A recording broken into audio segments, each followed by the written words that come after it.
대통령 직무집행 행위가 헌법과 법률에 중대하게 위반되었느냐 여부를 가리는 재판이 탄핵 심판이고, 국무원이 직무와 관련해서 잘못된 경우에 징계 처분을 하는데 그 징계 처분의 성격을 띠고 있는 행정소송이 탄핵 심판입니다. 그런데 우리 국회가 탄핵 소추안을 작성할 당시 헌법 위반 부분과 법률 위반 부분을 나누어서 설치를 했습니다. 헌법 위반 부분은 5개, 법률 위반 부분은 8개 이렇게 설치를 하면서 법률 위반 부분에 대해서 뇌물수수가 된다, 또 직권남용이 된다, 또 강요죄가 해당한다, 형법상의 범죄가 성립한다라고 설치를 했습니다. 그런데 범죄가 성립하느냐의 의미는 헌법재판의 대상이 되는 것이 아니라 형사재판의 대상이 되는 것입니다. 그래서 그 법률 위반 부분 8가지를 기본적인 사실관계는 그대로 다 원용하면서 거기에 대한 법률적 평가를 뭐 뇌물죄가 되느냐 강요죄가 되느냐 이렇게 형법상의 범죄 성립에 대해서 논하지 아니하고, 그러한 그 형법 위반 부분의 대통령의 그런 구체적인 행위가 헌법의 국민주권주의 위반되느냐 대의민주주의 위반되느냐 아니면 사적 자치를 기반으로 하고 있는 시장경제주의 위반되느냐 라는 식으로 저희들이 제작성에서 제출할 그런 계획을 갖고 있습니다. 그 제작성하는 이유는 앞에서 말씀드린 바와 같이 탄핵 심판은 대통령의 직무집행행위가 헌법과 법률에 위배되느냐의 여부가 중요하기 때문에 그렇습니다. 좀 더 쉽게 얘기하면 공소장 변경과 같다라고 보면 됩니다. 공소장 변경도 기본적인 사실관계는 그대로 유지하면서 거기에 대한 법적 평가를 달리하는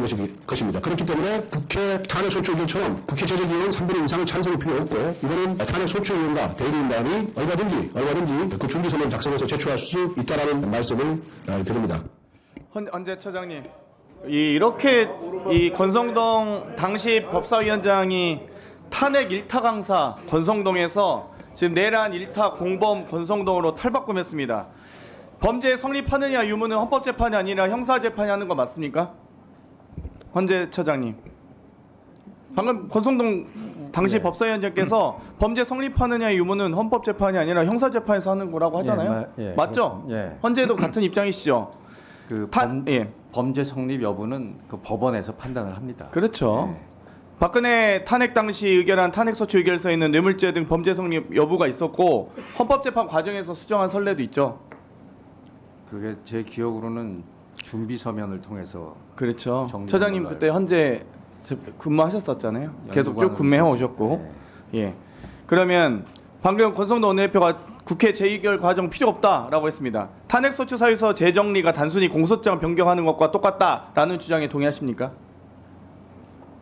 다시 한번. 탄핵소추 사유서 재정리가 단순히 공소장 변경하는 것과 똑같다라는 권성동 당시 법사위원장 주장에 동의하시냐고요? 그렇게 해서 헌재가 재판을 하셨잖아요. 당시에는 그렇게 해서 진행이 된 건 맞습니다. 그러면 탄핵소추 사유서는 대리인단이 얼마든지 준비 서면을 작성해서 제출할 수 있다라고 주장한 권성동 법사위원장 주장에 대해서 동의하십니까?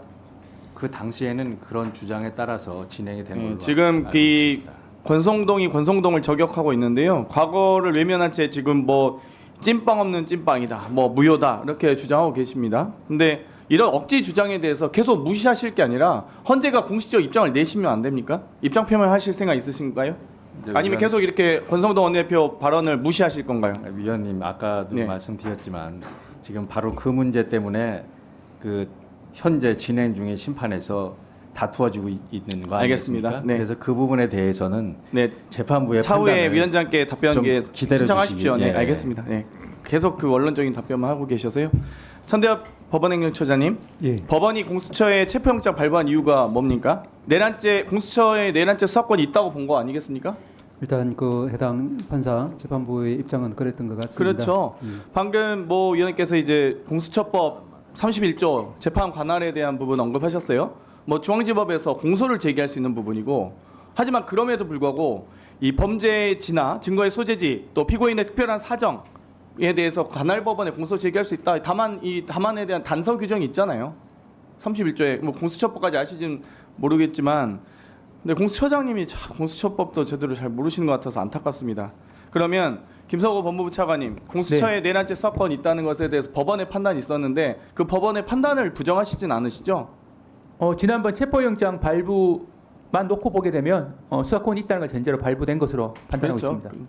천대엽 처장님, 형사법 110조, 111조는 적용되지 않는다. 사실 이렇게 아주 상식적인 이런 조항 문구를 사실 넣을 필요도 없는데도 불구하고 넣은 이유가 뭐라고 생각하십니까? 확인적인 의미에서라면 굳이 넣을 필요가 있었겠냐라는 그런 이야기들이 있는 것은 사실입니다. 예. 그리고 110조, 111조는 사람을 압수하는 압수하기 위해 수색하는 경우에 적용되고 그러니까 물건을 압수하기 위한 수색에 적용되고 사람을 체포하기 위한 수색에는 적용되지 않죠. 말씀드린 것처럼 이거 헌재 판례도 형사법 나왔잖아요. 추석서 그리고 예. 이제 형사법계의 다수 견해가 그와 같은 것으로 알고 있습니다. 지금 권성도 원내대표가 사법 독재라는 표현을 사용했거든요. 여기에 대해서는 사법부 입장 표명하실 생각 있습니까? 사법부 지금 독재하고 계십니까? 그 견해에는 동의하지 않습니다. 그러니까 이거 엄중히 경고해야 됩니까? 아니면 무시해야 됩니까? 무시하실 건가요? 제가 경위를 잘 모르기 때문에 예, 답하기 힘들 것 알겠습니다. 같습니다. 사법 독재랍니다. 수사기관이 영장을 집행하는 건 공무집행이죠. 예, 단체로 방해하면 특수죠. 그렇습니다. 그렇죠. 위력을 사용하거나. 그러면 경호처의 행위는 지금 특수공무 방해가 적용될 수 있는 사안이라고 보십니까? 뭐 구체적인 사안이 그 해당하는지 안 하는지는 결국 재판 사항이기 때문에 제가 답변할 수는 없지만 구성요건상으로는 해당하는 이제 말씀하신 것처럼 다중의 위력 등으로 해서 공무집행, 정당한 공무집행을 방해하면은 특수공무의 방해가 될 수 있다라는 일반론은 네, 틀림이 없습니다. 공수처장님, 이거 사진 혹시 보신 적 있습니까? 언론에 이미 많이 보도가 됐거든요.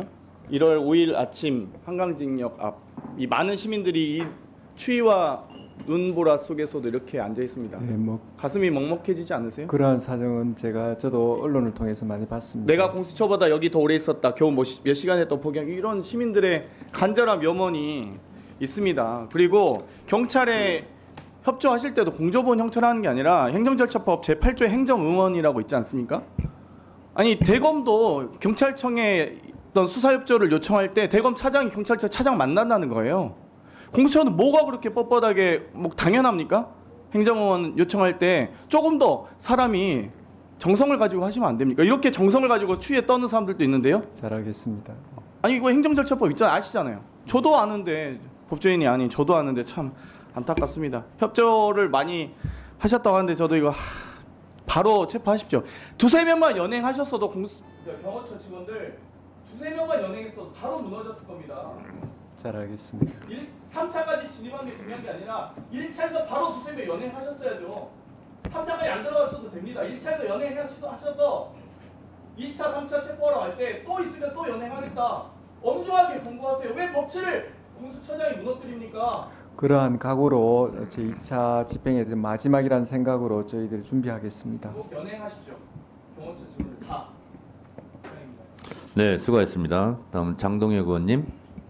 재판소 사무처장님께 여쭙겠습니다.